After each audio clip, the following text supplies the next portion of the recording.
اور وہ جو اقبال نے کہا ذرا غور کیجیے گا، غلامی میں نہ کام آتی ہیں شمشیریں نہ تدبیریں. سرکشی کی شمشیر بھی کام نہیں آتی اور فلسفی کی تدبیریں بھی کام نہیں آتی. کوئی ایتھیسٹ بنے، اپنے رب کا انکار کر ڈالے، رسول کے راستے سے نکلنے کے لیے منکر حدیث ہو جائے، کوئی اپنے اللہ سے بھاگنے کے لیے جتنی بھی تدبیریں اختیار کر لے، غلامی میں نہ کام آتی ہیں شمشیریں نہ تدبیریں.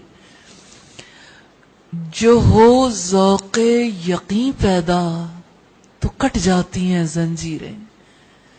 ذوق یقین ہوتا ہے نا تو قیدی کی ملاقات ہو جاتی ہے، زنجیریں کٹ جاتی ہیں، بندے کی روح اپنے رب سے مل جاتی ہے. اللہ تعالی ہمیں ذوق یقین نصیب فرما دے. یہ پختہ یقین ہے رب کی ذات کا، جس کے ساتھ انسان ان عبادات سے لطف اٹھا سکتا ہے. ورنہ لبیک کے الفاظ تو انسان کی زبان سے نکلتے ہیں، کون جانے کس کی لبیک قبول ہوئی ہے اور کس کی نہیں ہوئی. سجدے تو سبھی دیتے ہیں، کون جانے کس کے سجدے قبول ہوئے ہیں اور کس کے نہیں. اور تکبیر تو سبھی کہتے ہیں اللہ اکبر، کون جانے کس کی بڑائی قبول ہوئی ہے اور کس کی نہیں ہوئی. ہاں یقین امید باندھنے تک لے جاتا ہے. ایک طرف اگر خوف ہوتا ہے تو دوسری طرف امید انسان کو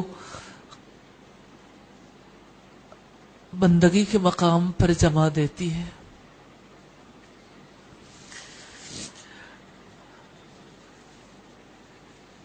اور اس طرح انسان غلامی کے اصل مقام پر آ جاتا ہے. بیٹا ہم نے زندگی میں کچھ نہیں کرنا، ہم نے غلام بننا ہے.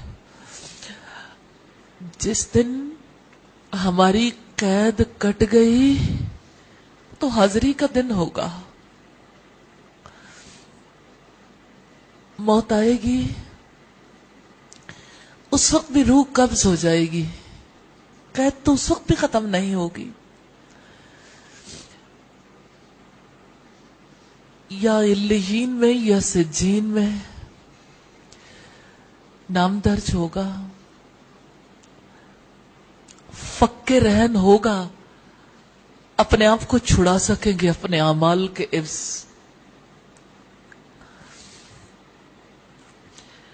اگر حشر کے میدان میں وہ اعمال نہ پائے کیسے چھڑا پائیں گے؟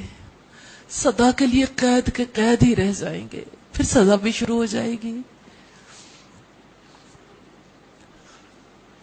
موقع تو ابھی ہے، ابھی سانسوں کا رشتہ باقی ہے، ابھی جسم میں لہو باقی ہے، ابھی جذبوں کی گرمی دل کے اندر جوت جگا سکتی ہے، ارادوں میں قوت آ سکتی ہے.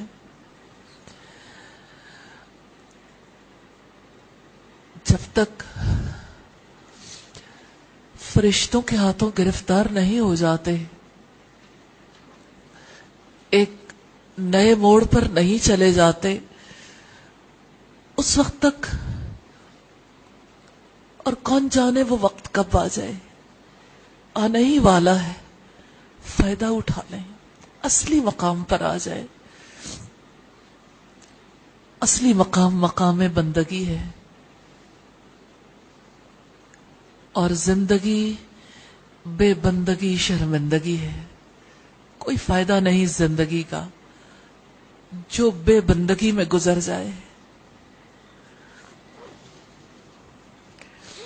آپ پر اللہ تعالیٰ کی کتنی رحمتیں ہیں اور اب آپ پر کتنا مہربان ہے. وہ ہم سب کی غلطیوں کو دیکھتا ہے، ہماری خطاؤں کو دیکھتا ہے، پھر بھی موقع دیتا ہے. کبھی ہمیں اٹھا کر ایک مقام سے دوسرے مقام تک لے جاتا ہے، کبھی اپنے مقام پر رکھ کے روزانہ گھر سے نکالتا ہے.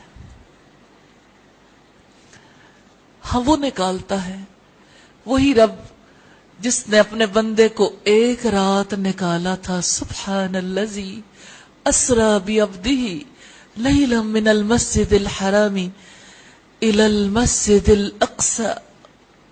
پاک ہے وہ ذات جو لے گیا ایک رات اپنے بندے کو مسجد حرام سے دور کی اس مسجد تک جس کے ماحول کو ہم نے برکت دی. لِنُرِيَهُ مِنْ آیاتنا، تاکہ ہم اسے اپنی نشانیاں دکھائے. اور نشانیاں کس کو دکھانی تھی؟ عبد کو. سبحان الذی اسری بعبدہ. عبد اس دنیا میں سب سے بڑا مقام عبد کا ہے. جو جتنا زیادہ غلامی میں طاق ہو گیا اس کا اتنا بڑا درجہ ہے، اتنا بڑا درجہ ہے. اور اب دیکھ لیجئے، جس کو رب نے عبد کہا اسے اپنے دربار میں بلایا، آسمانوں پر بلایا. سب سے فرما بردار غلام کو ہمارے لیے نمونہ بنا دیا.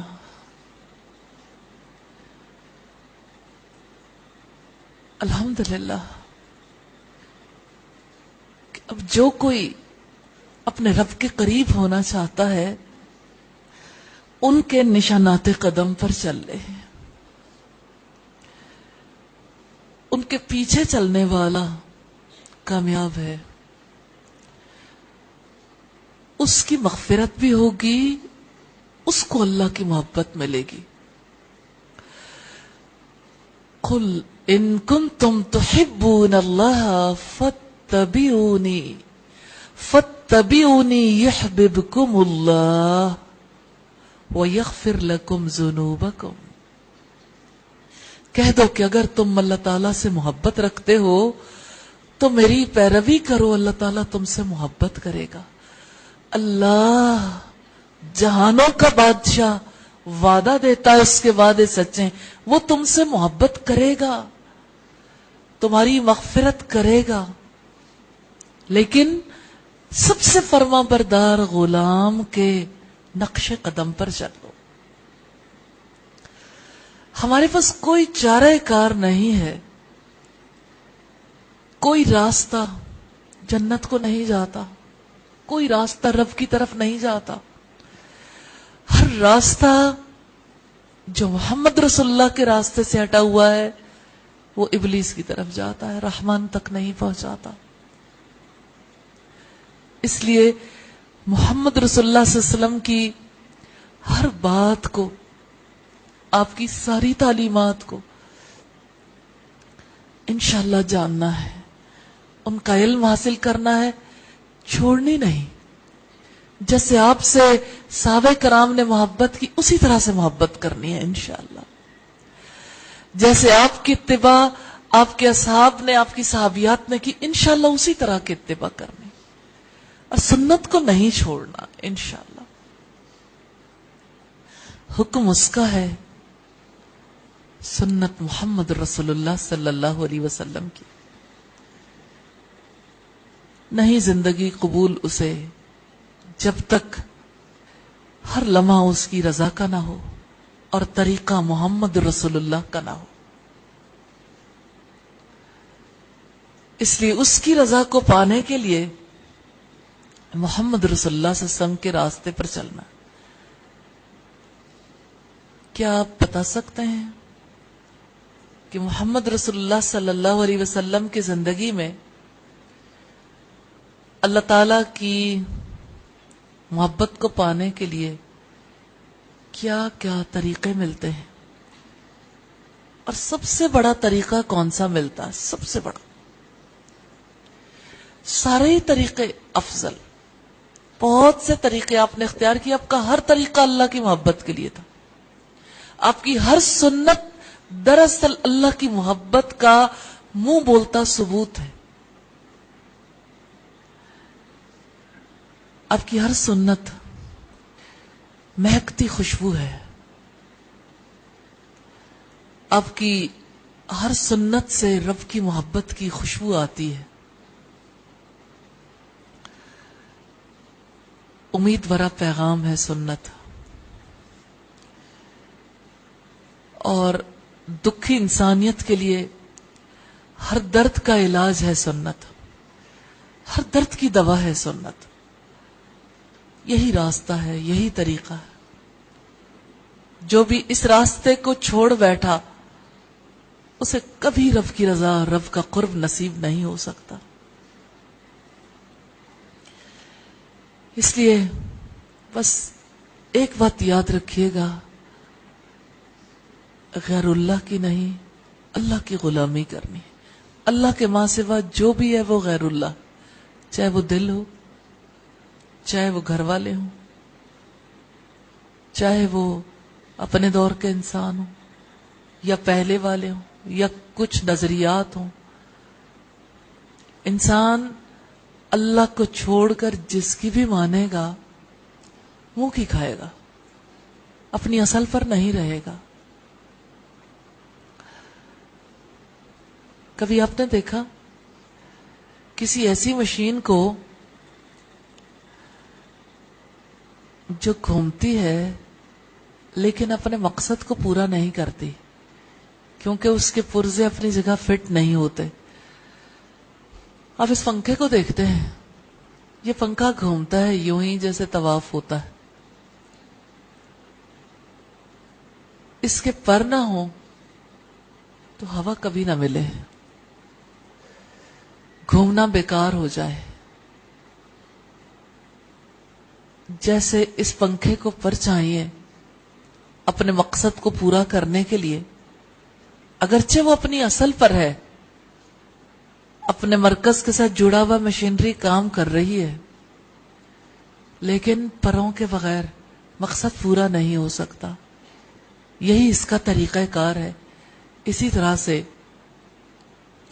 ہم رب کے حکم پر ہوں لیکن طریقہ محمد رسول اللہ صلی اللہ علیہ وسلم کا نہ ہو تو زندگی کبھی اپنا مقصد پورا نہیں کر سکتی، بے مقصد ہی گزر جائے گی۔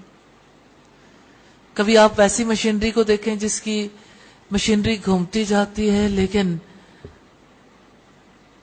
وہ اپنا مقصد پورا نہیں کرتی۔ جیسے بیٹر کو دیکھیں، بیٹر کے جو بلیڈز ہوتے ہیں، اگر وہ بلیڈ کام نہ کریں تو بھلے سے بیٹر اپنا باقی کام کرتا رہے، بلیڈز کے کام نہ کرنے کی وجہ سے جو اس کا مقصد زندگی ہے وہ نہیں پورا ہوتا۔ تو زندگی رب کی رضا کے لیے ہے، اپنی مرضی کے لیے نہیں۔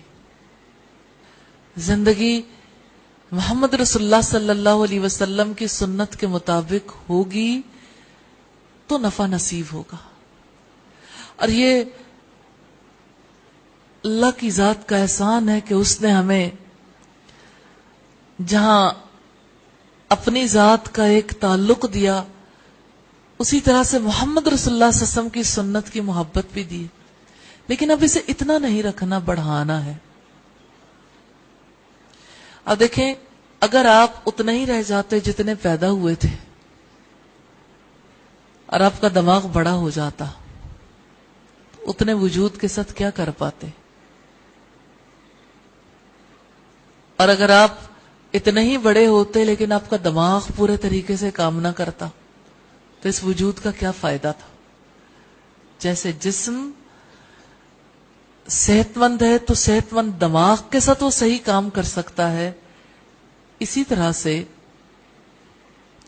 یہ دونوں چیزیں لازم و ملزوم ہے، ایک طرف اللہ کی رضا اور دوسری طرف محمد مصطفیٰ محمد صلی اللہ علیہ وسلم کی سنت۔ دونوں چیزیں ہوں تو انسان اپنی رائٹ پلیس پر آ جاتا ہے.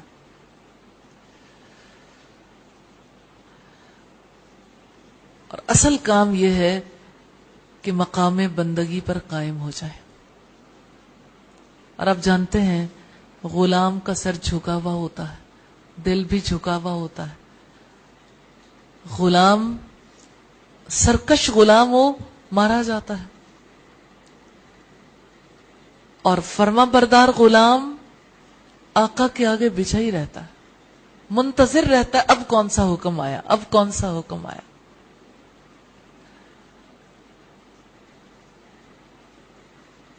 تو آپ ابھی تھوڑی دیر پہلے دیکھ رہے تھے غلامی کی ایک ادا کو, لبیک کے سلسلے کو. طواف کیا ہے؟ طواف الیکٹرانز بھی کرتے ہیں نیوکلیس کے گرد, سیارے بھی کرتے ہیں سورج کے گرد, لیکن نظام شمسی جو ہے وہ کس طرح سے ہمارا سولر سسٹم جس گیلیکسی میں اس کے گرد موو کرتا ہے, گیلیکسی پھر آگے موو کرتی ہے, کرتے کرتے پوری کائنات ایک نقطے پر آ جاتی. اور کائنات سے ہمیں یہ پتا چلتا ہے لا الہ, کوئی اور الہ نہیں الا اللہ, اللہ کے ماں سوا. اور انسانیت کے لیے محمد الرسول اللہ, محمد صلی اللہ علیہ وسلم اللہ کے رسول. یہی بات سمجھنی ہے, یہی سمجھانی ہے, یہی پہنچانی ہے. لا الہ الا اللہ محمد الرسول اللہ. تو اس کو الہ بنانا ہے, معبود بنانا ہے, تو عبادت کے طریقے سیکھنے ہیں. اور عبادت کے لیے علم ناگزیر ہے.